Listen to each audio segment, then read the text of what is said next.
Welcome to Funnel Reboot, the podcast that shares ideas on how to upgrade your lead generation. Here is your host, Glenn Schmeltzley. Hey, Glenn here. Today we're hearing from an author who says paid advertising is at a crossroads. Before we get to that, this is a very special episode, and that's why I'll end this show with a special message. I really hope you'll stick around for it. Quick reminder to say, if you aren't getting new episodes as they come out, or you want to check out some previous shows, you ought to sign up for the podcast so you get everything that we have. Just go into any app you use for audio, searching for Funnel Reboot, and clicking a follow or a subscribe button. We're on the 5th book of our Summer Books series, and we're even going social with it this time. We've got a hashtag, Summer Marketing Books. You can catch it on Twitter and Instagram and LinkedIn, though I'm not sure yet about LinkedIn and hashtags. You can see what books we've been covering. You can see what other marketers are reading, and you too can post a photo of what you're reading and just use the hashtag or mention me at HeyGlennS or at Funnel Reboot. So today's book focuses on pay-per-click marketing. And whether you do any PPC yourself or you outsource, you should be aware of a ground-shaking shift happening here. It will rip right through the advertiser community like a major earthquake does.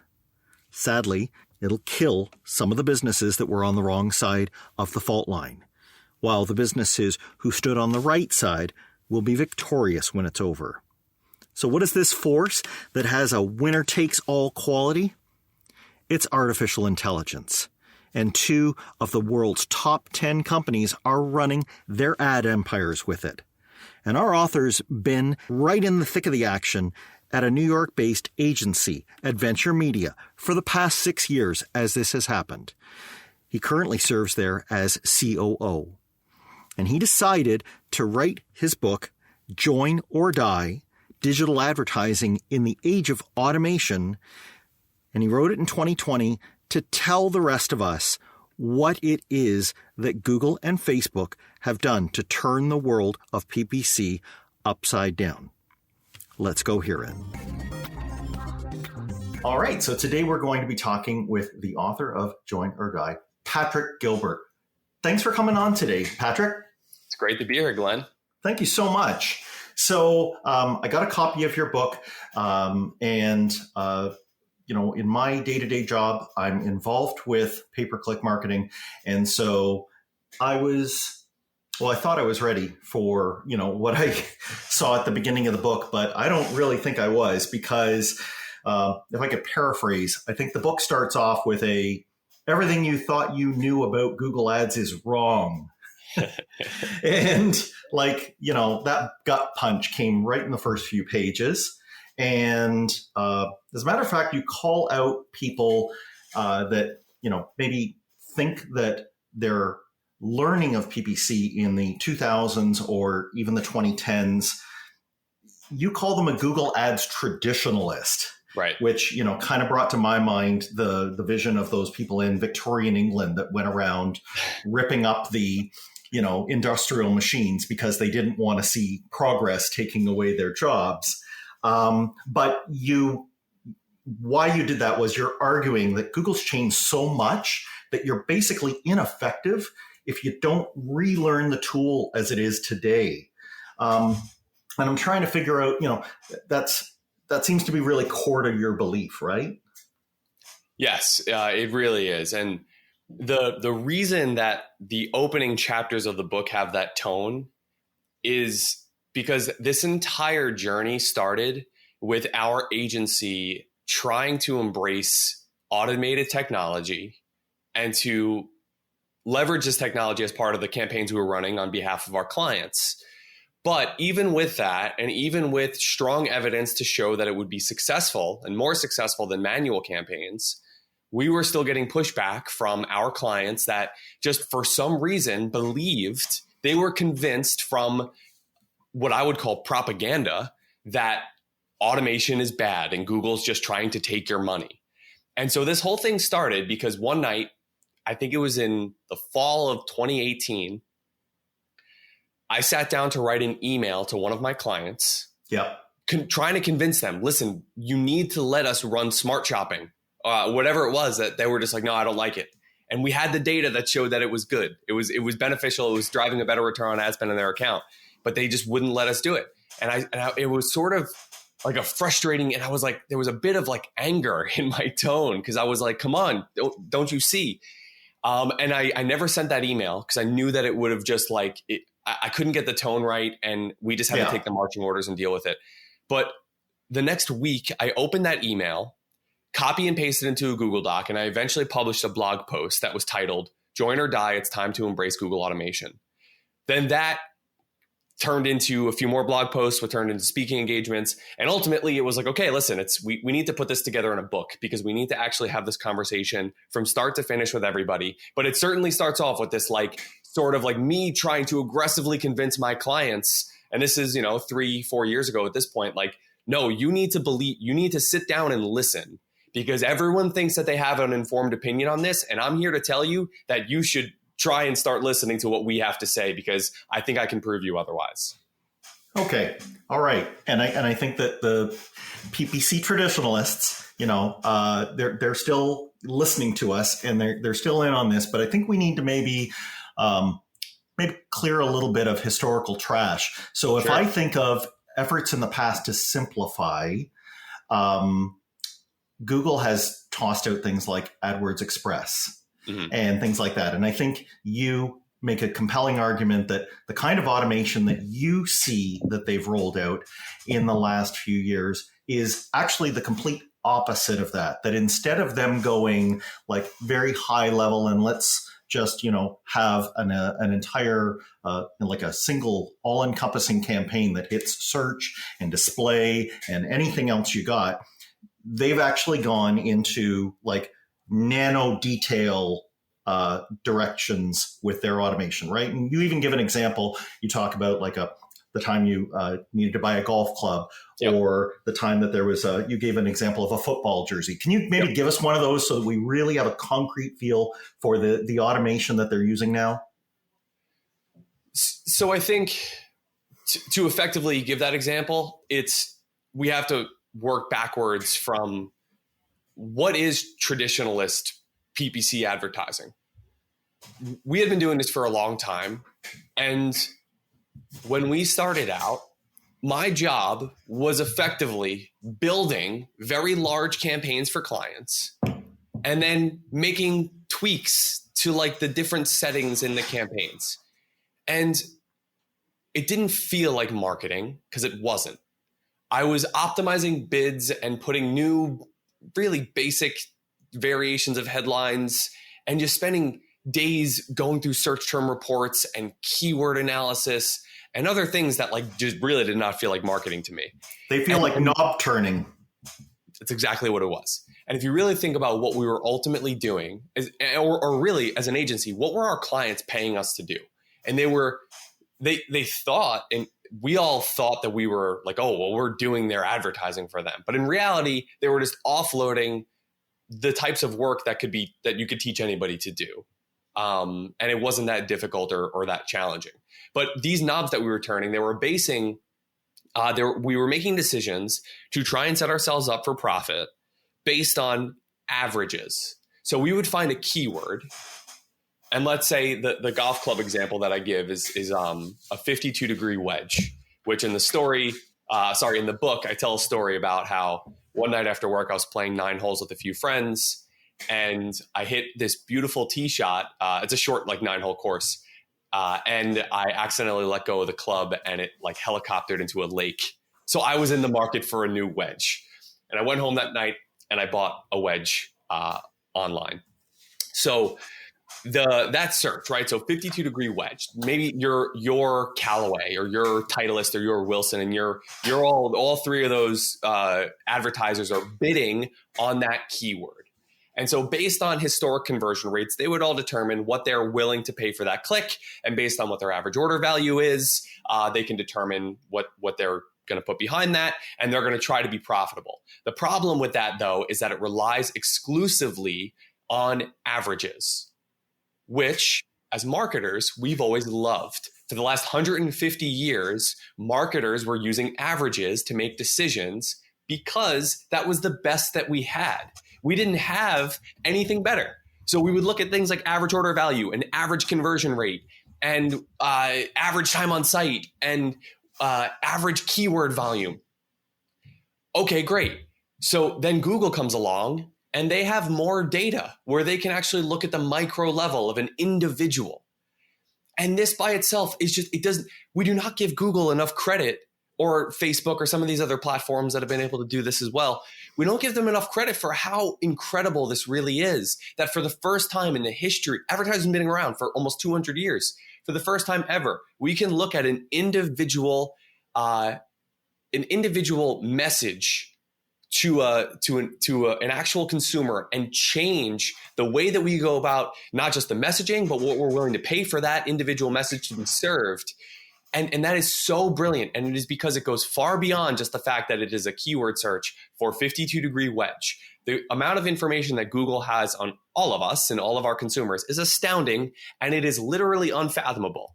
Google knows that I'm an idiot and I will spend more money than I should on golf equipment. They also knew, because I use Google Maps to get to the course, that I played that day. They know that I watch they know that I watch golf training videos on YouTube. They know that I get emails all the time. They know that I'm searching about golf stuff constantly, and that I have a very high conversion rate for stupid golf purchases. They know all this stuff. So when I perform that search compared to when you perform that search, there's a very, very different expected conversion rate at different average order values. And that's the sort of information that Google is able to unlock that we've never been able to tap into. I don't want to hear about time of day parting or geography placements or mobile versus device, because that is still averages. Okay. Your average 2 p.m. customer versus your average 3 p.m. customer is still an average. Let's get down to the individual, and that is what automation unlocks. And you're saying that Google and the user are already in this conversation where Google is serving that amazing personalized set of results, and that is the third member of that triad, the advertisers or the agencies that work on their behalf have to get hip with that. They have to join, to use your word, right? And understand that they need to give Google's algorithm that kind of leeway, because Google's going to go with them or not. Exactly. I'll give you a great example, actually. So I was on a call with a client last night. We worked with them for a while. They sell, I don't want to be too specific, but they're an e-commerce brand, and they sell a lot of branded products that you could essentially buy at any department store or on Amazon or really anywhere else. They have their own house brand. They have their own proprietary private labels for these products that they sell, but they sell a lot of popular brands that you would be very much familiar with. And he challenged our team on our use of automation in their account.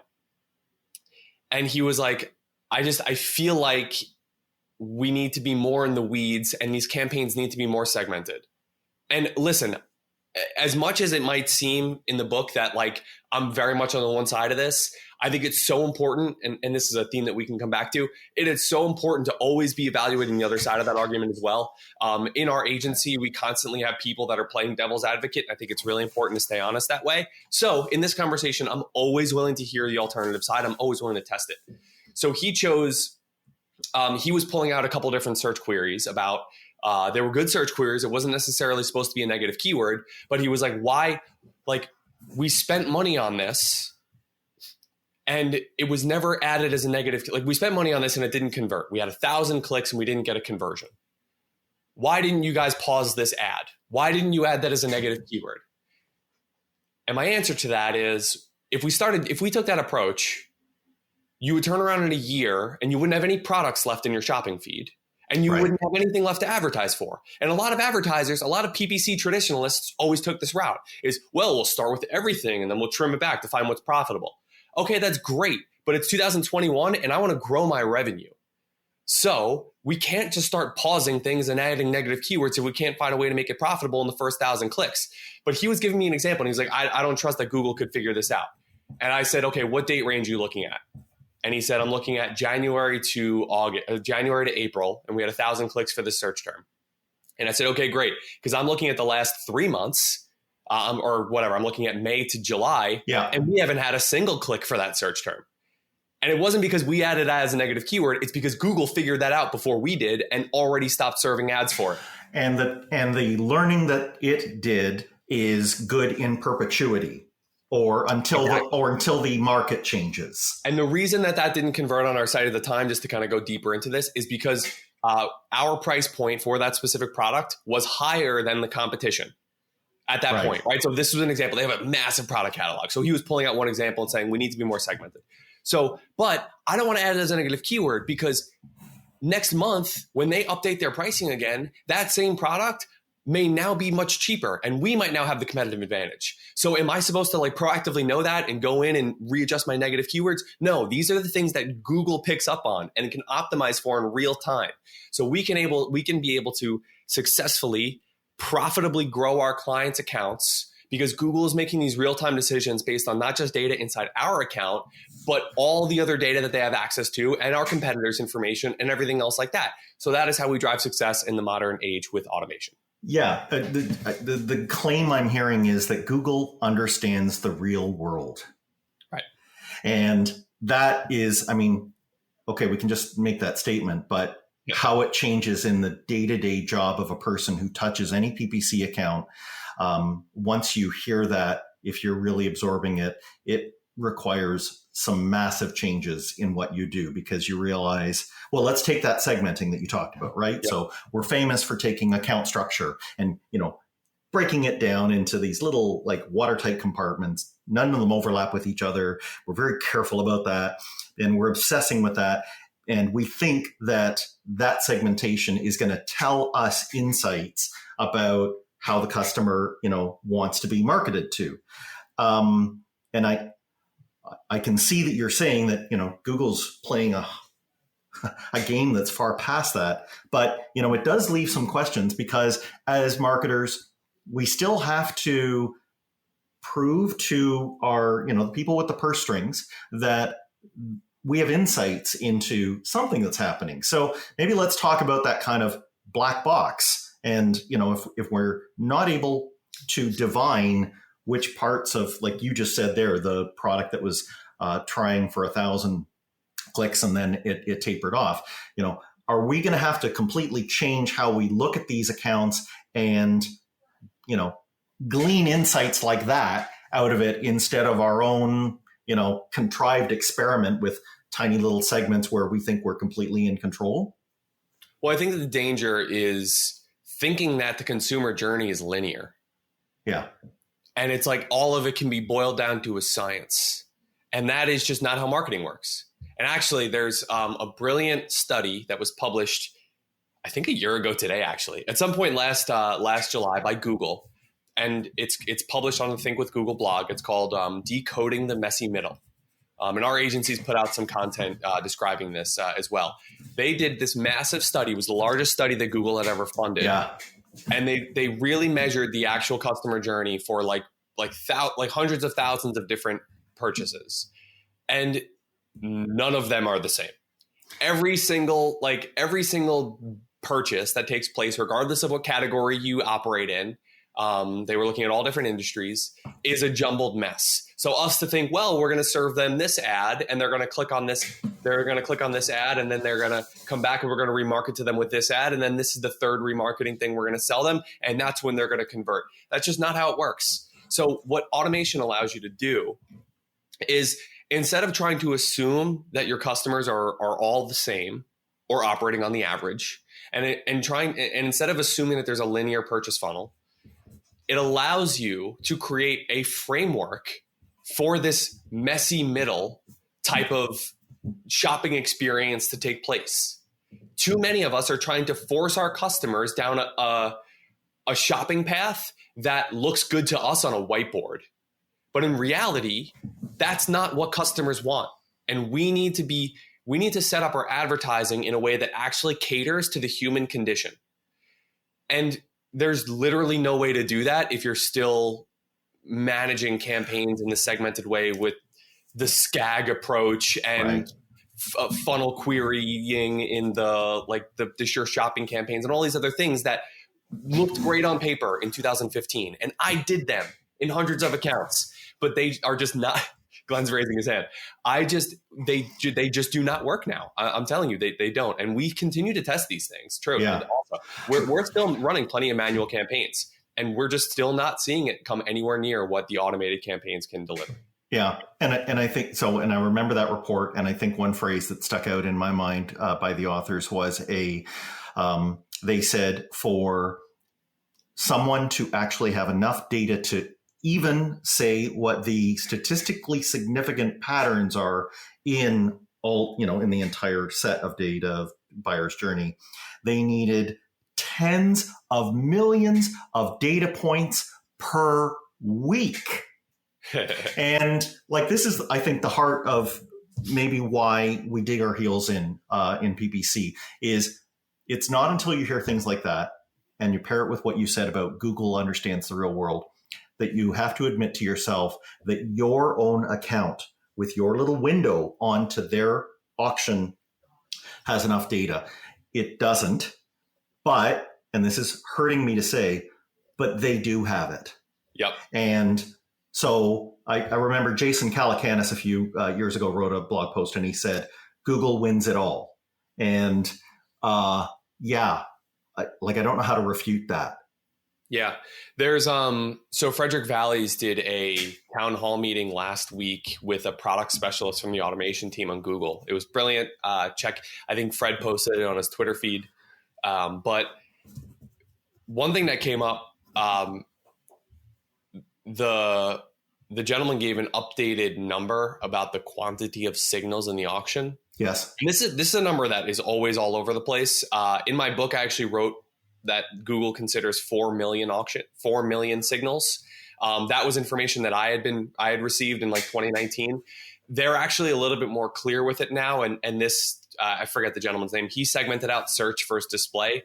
So for search campaigns, the modern auction is leveraging 300,000 different signals. And you have to realize search query is just one. So going back to the golf example, 52-degree wedge, that is one signal. Gender is another. Device is another. 300,000 is the total. But the reason that my estimation was off with the quantity is that display campaigns, 55 million signals that are factored into the display auction. And there are probably tons of people that listen to this podcast that believe that Google Display is a waste of money. So I would say, please think again. Reconsider your stance on Google Display advertising, because it actually can be very successful if you leverage the right data. But 55 million signals, whatever it is, whether it's 300,000 or 55 million, these are just unfathomable numbers. These are things that, like, even if we had this data in front of us, we wouldn't know what to do with it. Right. As all this iOS 14 stuff took place over the last couple months, there's a guy named Eric Seufert who's been putting out a lot. He runs a blog called Mobile Dev Memo. He's been in the mobile gaming space. He ran marketing for Rovio for a while, which is the Angry Birds company. So this guy, like, really, his companies are certainly being impacted by all this stuff. When he was running Facebook ads for the largest gaming apps in the world, spending millions and millions of dollars a day on Facebook advertising. And the types of conversion actions that these guys are tracking was like unbelievable. Like hundreds of conversion actions, banal things like advancing to level 9. When they looked at their cohorts of customers that were the most valuable in terms of lifetime value, he claimed that the only thing in common of those cohorts was that they had nothing in common if you put these people in a room together. Not a single attribute, because all these people, everyone are just like, it's all different random people, but there's all these small little psychological characteristics that make them a really valuable customer for Angry Birds or like whatever it is. And that is true in every element of advertising. And if we're just relying on single signals like search query or time of day or device, we're never going to be able to have a competitive advantage. Google has this data and they're giving it to you for free. So we should embrace it with open arms. Right. Just while we're on that part about iOS 14 and the era of cookieless browser experience, we're we're going to have to deal with the fact that they can use these individual signals, but that it sounds like they're going to end up, we don't know what the final version of things is. They were using flocks, but they were kind of, for the sake of privacy, bundling these together, and they're saying that we're going to have to buy them in bundles, buying your visitors by the bushel. Do you think that they have more than enough signals that even if they obscure to themselves, like to their own AI, some of these signals, that they've got many, many other signals that they can still form a great composite picture of a buyer with? And I guess the part B is, when it comes to selling it to us, do you think they're really going to, then deprive us of that data and still, stand, with their hand, in the air, swearing that their advertising is going to be as good? So there's two different parties that are involved in answering that question. Or I guess two different stages of it. Okay. The first is whether or not Google is using that data. And the second is whether or not that data is being reported on to the advertisers like you and I. Yep. Also, keep in mind, this whole privacy debate is just a big PR campaign. And at the end of the day, everything that we're going through right now is just where we end up with flocks and with iOS 14 and with conversions API in Facebook. All of this is just a different variation of the exact same stuff that was happening a year ago. And it's just Google and Facebook and Apple in particular, the reason that Apple is starting all of this is because they're trying to build out their own ad ecosystem themselves, and they're trying to put up these walled gardens so that it pushes out the competitors. And they're going to start tracking more data than most people are going to be comfortable with. But listen, it's a big PR campaign. So Flocks, it's federated learning of cohorts. So you're looking at groups of different people. It really isn't different than individual data, because if you really think about it, Google doesn't care who Glenn is or who Patrick is. That's not the level that they're really even looking at now, even though remarketing might seem so creepy. They're still using models based off of group behavior anyway. Yeah. So even if I gave before the example of the individual, right? And that is true. It's an individual auction, but it's not based on the real individual.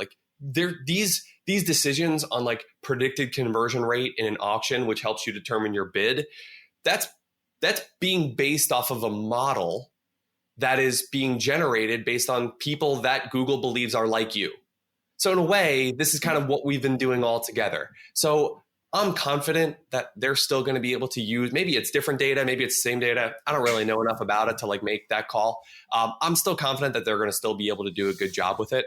Whether or not all that information is going to be reported to us, I don't know. That's a tricky question. I mean, what we've seen with Facebook is that, they continue to be even more conservative with the information they're giving, the conversion data they're giving, and it's forcing us to create our own models to measure overall success, which is becoming complicated. Google has been pulling away search query data, not because they want to, but because they feel that it's a safe route. If they can just start removing data that they're essentially making public, or at least giving to advertisers, it removes yet another instance for somebody to call them out that they're abusing privacy. So it's all a big compromise. Yeah. And I think ultimately they're still going to be effective. I think what it comes down to is Google and Facebook have a duopoly on advertising right now. Google is going to be fine. Facebook is going to have a rough patch for sure. But I still do think that as of right now, where are the two best places to spend ads for any business, any company that's operating anything online? I would say Google and Facebook by far.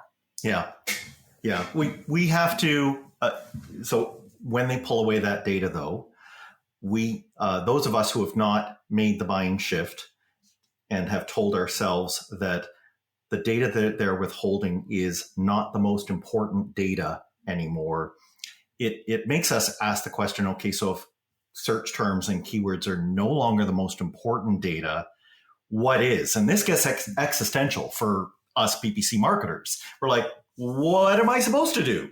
Right. I thought I was supposed to be making constant changes in my account, and you call that an outdated habit. And in one place you say, real success is found when you can successfully train Google's algorithms to make better real-time decisions, allowing you to step away from the minutiae and focus your attention on larger marketing problems. So, Patrick, lay it on me. What should a PPC marketer in 2021 instead be doing than the stuff that we're now being told doesn't matter?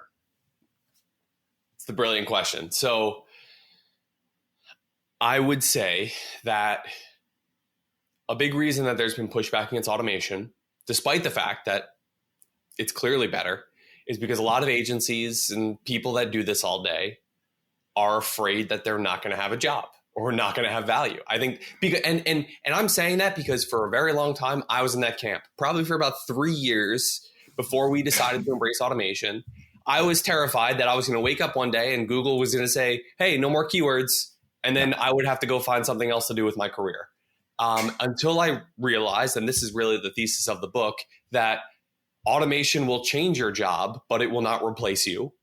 And in fact, the opportunity to provide value to your clients, or if you're like a marketing director client side, the opportunity to provide value to your larger organization is greater now thanks to automation than it has ever been before. And the reason for that is exactly what you just outlined. It gives us the opportunity to solve larger marketing problems, which I'll give you an example in a second. But I said earlier, traditionalist PPC advertising was not marketing. It was just like tinkering, and we thought we were using a data-driven approach, but we weren't. We were drones looking at cost per click and conversion and return on ad spend and making a plus or minus. That's not a data-driven approach. That's nothing. Anyone could do that.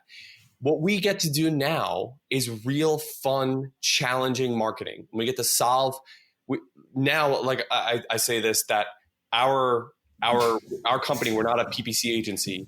We're a group of individuals that find creative solutions to complex problems. And the complex problems that come our way are generally in the digital advertising realm, right? So I'll give you they're as unique as each brand that is trying to sell something. Exactly. And that's what makes it fun. So I'll give you an example. What does the modern agency do, or what does the person do that works in-house?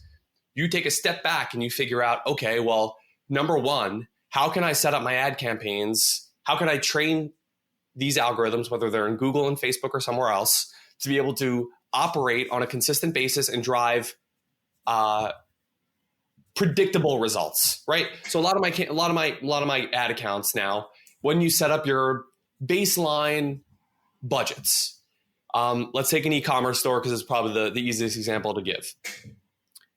E-commerce store, they've never run ads before, so it's brand new data, and they okay, shooting fish in a barrel. Let's activate some shopping campaigns and let's find some bottom funnel search keywords, and let's run some remarketing and get it to a place where we can say, okay, we're going to spend X amount and we can predict that these are going to be profitable. This is going to be profitable ad spend. Once that gets humming, then you take a step back and say, now what does this business need? So the practical example, like a lot of times it could be branding, it could be content, it could be a million different things. It could be conversion rate optimization. It could be video content. That's what you can now put your focus on. And those are much more fun to work on. Believe me. So the best example I can give is we have a client that they're based in the UK. They are a very large e-commerce brand that sells one aspect of home decor. That you could buy these things in Home Depot or really anywhere else. It's a very, very large brand in the UK, and they also sell on Amazon, I believe, in the UK. In the US, they hired us to help launch their brand in the US, so no one here has ever heard of them. And they said, listen, here's access to all of our UK stuff, our Google Analytics, our Google Ads, our Facebook, our Amazon account. Figure out how we can effectively launch a strategy in the US. So we spent 4 to 6 months developing, running market research and doing a ton of different things to help prepare these campaigns. Those are things that we were never hired to do earlier because we never had the time to do it or the skill set to do it. When we launched, we got off to a rocky start.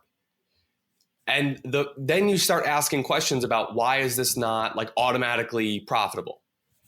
Now, there's a few different answers to that, just like kind of going down the list of possible questions. Number one is that it's a brand new brand. No one's heard of them before, so why would they ever buy from their website? Okay, let's keep going further. Number two is that there's not enough data in the account to optimize it. So Google yet doesn't really know what's going to drive conversions. Okay, so we need more data. Fine, but let's keep going further. The third, which takes time to accumulate. Exactly.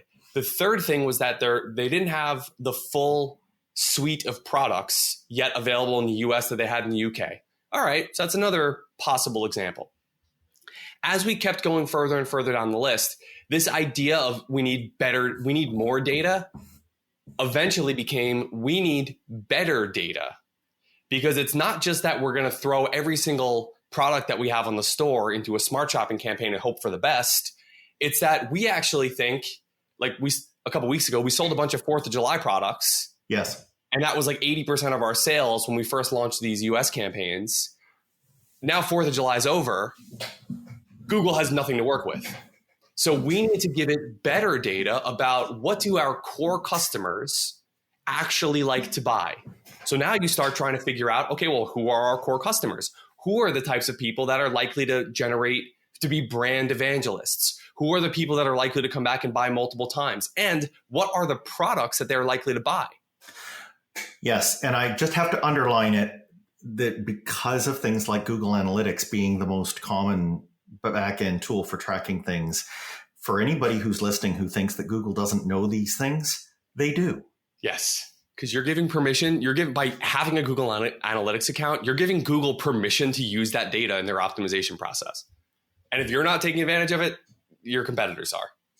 So these are all questions that we were asking. And ultimately, we got to a point now, it's like, okay, we need to train Google to go after our higher quality customers and sell them the types of products that are more likely to help expedite the learning process, right? So this is next level stuff. We're not tinkering with max CPC bids. We're thinking strategically about, we're being algorithmic engineers. We're thinking about how to guide and coach a computer to go figure out who our customers are and how it's going to make better decisions on our behalf. Absolutely. And there was a point in the book where you dove into that. You ran through the 5 ways that programmers train algorithms. And I literally did a double take. I put the book down, I turned to the cover, and I needed to make sure that I was still reading a marketing book. But yeah, we're coaching algorithms. That is that's not, you don't get up in the morning and directly do that, but why are you doing market research? Why are you running a CRO test? Why are you looking at session recordings? Mm-hmm. Well, it's the actions that you take out of those insights that you have the chance to train this algorithm with.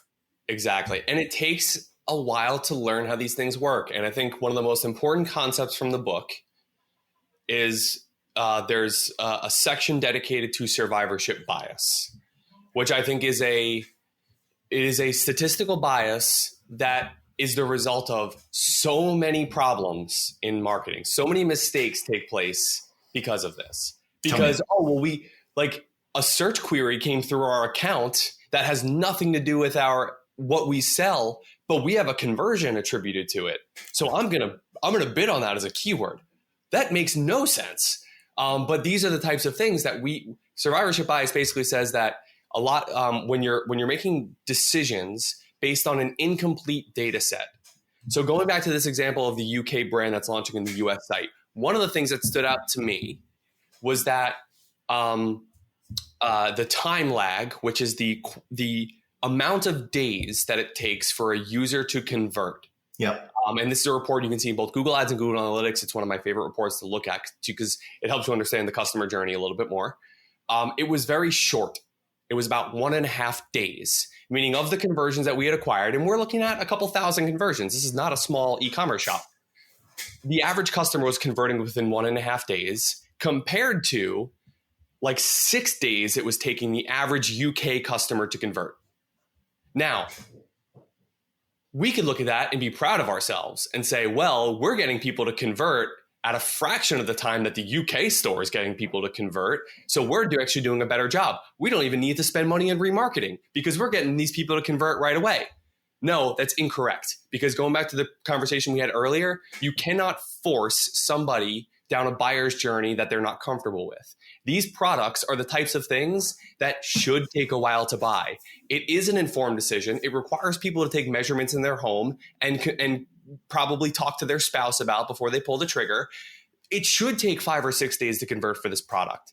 The only conversions that we were acquiring happened to be ones that were like people ready to buy. It was impulsive. They were 1.5 days. So therefore, what we weren't doing is thinking about all the conversions that we were missing out on that would have converted 5 days later, but we weren't doing a good enough job remarketing to them. Right. Or we were turning them away because of a bad customer experience on the site or all these other factors. So ultimately, the main conclusion that came out of that analysis was that we need to both fix our remarketing strategy or change our remarketing strategy. And 2, we need to make changes to the conversion rate or the user experience on the website to encourage these users to come back and spend more time shopping on our site and ultimately convert. Yeah. And even within the last 2 weeks, this was 2 weeks ago, we did this analysis, we've seen a 45% increase in the conversion rate on that site compared to the previous 2 weeks, because we made some minor changes to what we were doing based on this concept of time lag and survivorship bias that I think a lot of PPC traditionalists would have completely ignored altogether. Right. They would have just left it there. And this doesn't even involve Google, really. This is more getting to how anybody in their job wants a pat on the back, wants to seize the first thing that makes it look like they did well. And, look at me, I did something. And, we fall into the trap if we don't use statistical rigor. So I guess the other thing you're telling me is we marketers have to get better at stats. Certainly. Or like I'm a marketer first. Yep. And when I went through school and I learned about all this stuff, I didn't pay as close of attention in statistics courses as I should have because I didn't think that it was a part of the job. So I had to learn it afterwards, and trust me, it's possible. But thankfully we brought on some very smart people that have a really good math mind and data mind. And they've been a huge factor in training the rest of us traditional marketers about how to understand these things and think differently. Because really what modern marketing is, it's a data-informed approach or a data-informed creative decision-making process. Where you can look at a set of data and come up with a creative hypothesis about what's happening. And then you look at other data sets to prove or negate whether that hypothesis is correct. And I love that. We're not trying to turn, the way I heard it was, we're not trying to turn madmen into math men. Yes. We do need that quantitative side, but for anybody who's really worried that they have to abandon their creativity, no, that's the farthest thing from the truth. Yep. It's more important than ever because, look, you can train a computer algorithm to go and make a lot of these data-informed decisions for you. But it's what you do with the creativity that's layered on top of that, at least for the time being, can't be replicated in a model. Yeah. And also you are the one who initiates. So back to that retargeting example, you look at UK with 6 days, you look at America with 1.5, and you say, that's the creative spark that goes, oh, I know what we're missing because I'm not willing to accept that Americans are several times faster at impulse buys than someone else. That doesn't make sense. But what does make sense is I'm not reaching them correctly in those couple of days after. And I've got another audience over here that tells me that it works. Exactly. And I think part of it is admitting that you didn't have all the answers at first. We're going to have to admit that a lot from now on. Yeah. And honestly, it's been one of the greatest parts of the transition that we've gone through over the last couple of years is it's sort of liberating to just be more transparent about things that are working, things that are not working, and really what we're doing with client accounts. Because look, I'm not the first person that is guilty of this, but when clients back in say 2015 used to ascertain our value based on the change history tool.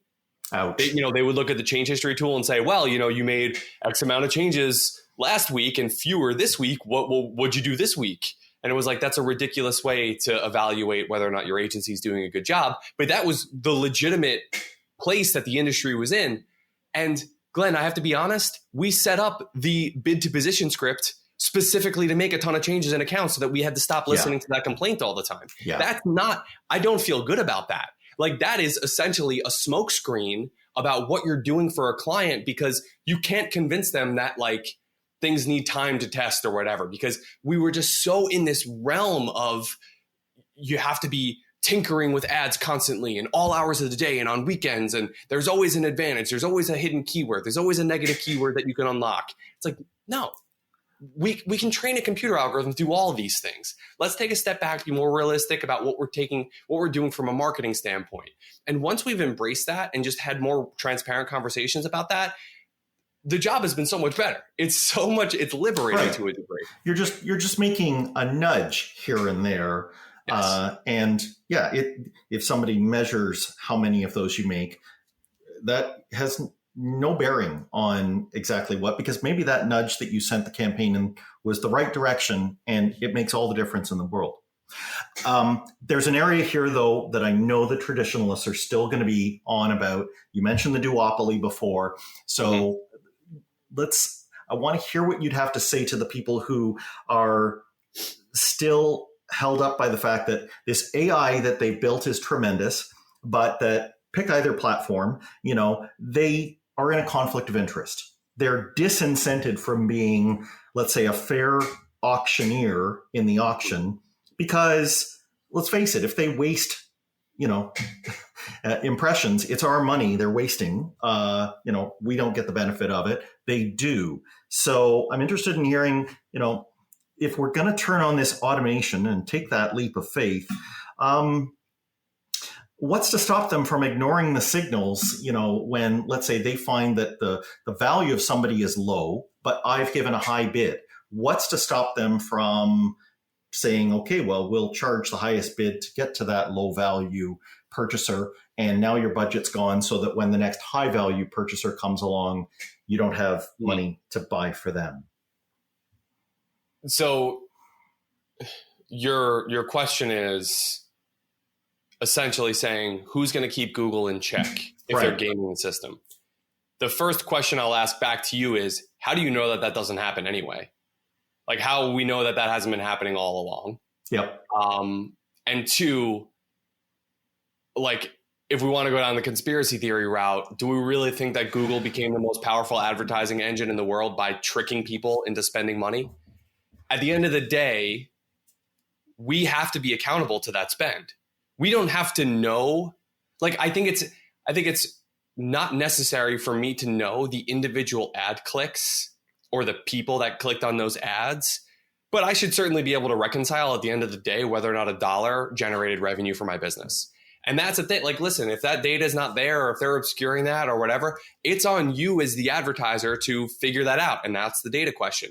Because look, for 150 years of advertising before Google AdWords existed, there was that accountability. Fair point. Ad agencies were needed to figure out if their TV ads were generating profit. Like, how many TV ad buys over the last 100 so years were being served in the middle of the night to an audience that didn't exist? Sure. So and at the end of the book, you do go into OTT and some of the ways that even that will change. But you're right. We're now in the luxurious area of having more data than we've ever had before.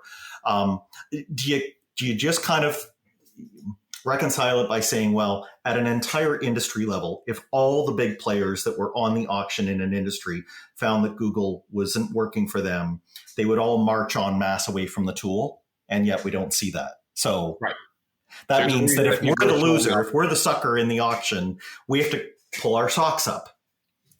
Exactly. Okay. And so it's on us to hold them accountable. Like we have to be able to figure that out, and we have to create the models that are going to help us understand that at scale. Yeah. And the other thing that I think I've heard is that, to your point about how do we know they haven't been doing that all along, I've heard some people say that, and this is particularly true in areas like display, where there's many middlemen in programmatic, is maybe you should think of it like a tax, like a toll. And here's the question. Have you gone back to your own financials and have you crunched your numbers rigorously enough to understand, even with that tax, whether or not you can be profitable? Right? And if you haven't, well, tough on you. Tough bananas. It's how many advertisers are operating based off of CPA goals that aren't actually based on any financials, or ROAS targets that aren't actually reflective of their true profit margins? Yeah, Not enough people are actually really running the hard numbers here. Right. And then we have to look in the mirror. We have to look in the mirror. And and there are tools to help regulate that, of course. And some of these tools make it very transparent, whether it's, PPC Protect or Check or ClickSees. They all essentially charge 1% of ad spend. And a lot of them will let you start collecting this data for free. And if you see that more than 1% of your ad spend is going to fraud, then it justifies the expense. So there's certainly ways to do this. And look, and here's the real thing. This middle ground is why I think agencies are so valuable. The fact that Google has this narrative and it sounds great, but it doesn't always work. And clients are on the other side saying they're skeptical and they're hesitant and they're all these different things. An agency can sit in the middle and play both sides and make a decision that is for the best intention of a client. Yeah. Do we do click fraud protection for all of our clients? No, because it's not a valuable investment for all of our clients. Do we do it for some of them? Yes. So I think it's really valuable to be able to create those systems as an agency or anyone that's sitting in the middle to be able to say, okay, well, listen, in this case, I know that automation should work for most people, but for us, we actually want to launch a manual campaign for this because we've made a decision we think it's best. So we're going to go against what Google is saying in this regard. There's a philosophy that I preach here. Never always, never, never. Okay. In that, what it means is that there's never one strategy that works across the board. There's also never a strategy or an idea that should be thrown away altogether. Some things really just work in different scenarios. We shouldn't just subscribe to groupthink. And I really hope that no one reads Join or Die and goes and says, okay, well, everything should be automated and Facebook should all be campaign budget optimization. And this is how we should do all this stuff, shared budgets. And that's it. We're going to automate. No, it's one side of the argument. And you need to be able to understand the exceptions to the rule. Yeah. And really by challenging yourself and keeping an open mind is the only way to do that. You just never always, never, never. Right. And agencies, I think there's good hope there because they do have, a small slice of the world and they can look across and see the patterns and understand, what the distribution is between companies that are doing the best and companies that aren't. And as you say, they can use that wisdom to apply their own information. And maybe this is the last point to leave on, because even though it does sound like there's the title is pretty stark, right? About which way you think people should go. But, I did notice a softer tone in there. And I think you actually want even the most traditional of PPCers to join you, and you want them to come along, right? Be part of the movement. Why do you feel that way? So, yeah, I really feel that way. I think the first couple chapters are very ominous, to grab your attention to say, listen, I need you to listen to me here because otherwise you're going to be in trouble. This is your way out. This is your way to survive. And then once I have your attention, I think that the tone certainly shifts to be much more optimistic. I want everyone else to embrace this technology because there are only so many great ideas that our agency can come up with.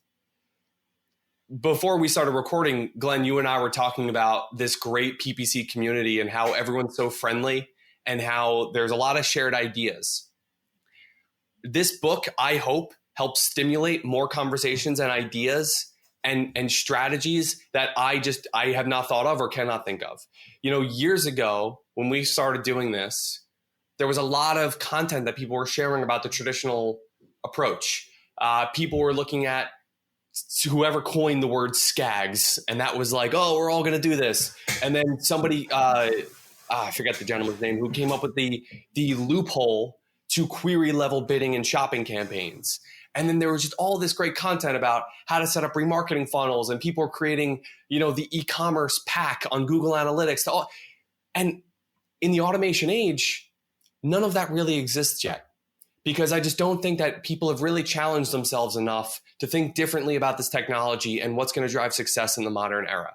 So I'm hoping to start that conversation.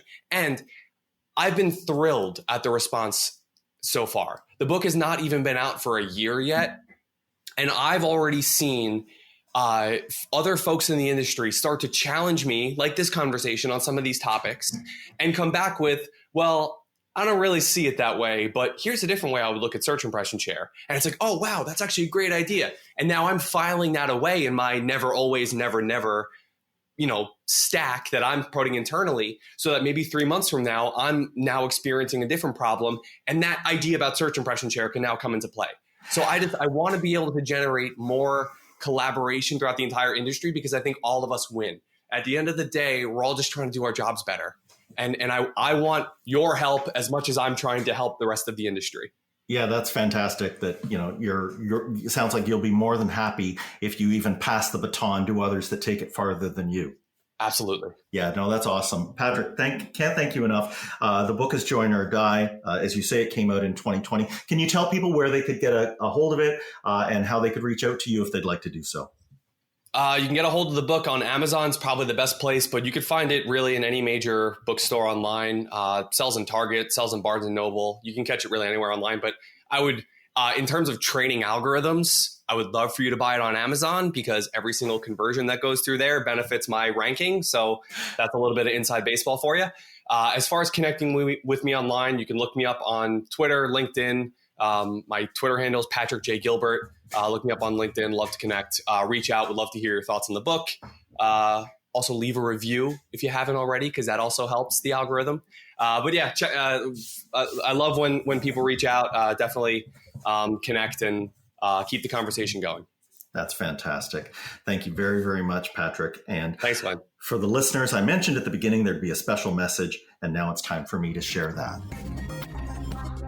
I'm going to break from the format for a minute, because this is the 50th episode, and I cannot let this opportunity go without saying some special thanks to the people who have been working behind the scenes with me to help bring you Final Reboot. Start with the people who provide vocals, Nikki Mitchell and Jenna Mosier. Artwork and intro music by Andrew Young and Tomas Malak, respectively. Few people involved in audio mixing, Devin Berry, Sushrut Sadana, Rob Attrell. And then social media support, Ali Al-Fakri, Kelly Jiang, Ben Peterson, Madison Wu, Gabriel Champagny, Carl Azrak, Karsten Melchers, Gabriel Halfin, and Hadass Herman. I'm also lucky to have editorial and script development from Andrew Munro and Tina Klein-Walsh. People who have guested me in the past on podcasts, such as David Bain, Paul Cortman, and Daryl Prale.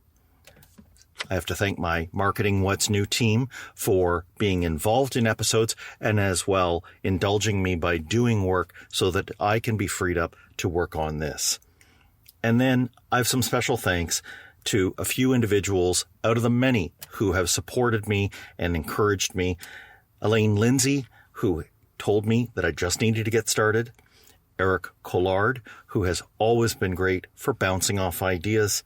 Franco Variano, and the Podcasters Across Borders conference, which was organized by Mark Blevis. Thank you so much to all of them. I can't thank all the guests enough. And I'm also thankful to podcasters that inspired me for a decade before I actually got up the courage to become a content producer myself. And lastly, I must thank you, the listener, who throughout the past 50 episodes and 5,000 downloads has helped shape what this is. I'm so thankful to have great listeners like you, and I hope to show you my thanks in the episodes to come. Thanks for listening. Follow the show on Twitter @Funnel Reboot. If you like what you have heard today, please consider leaving a review wherever you get your podcasts.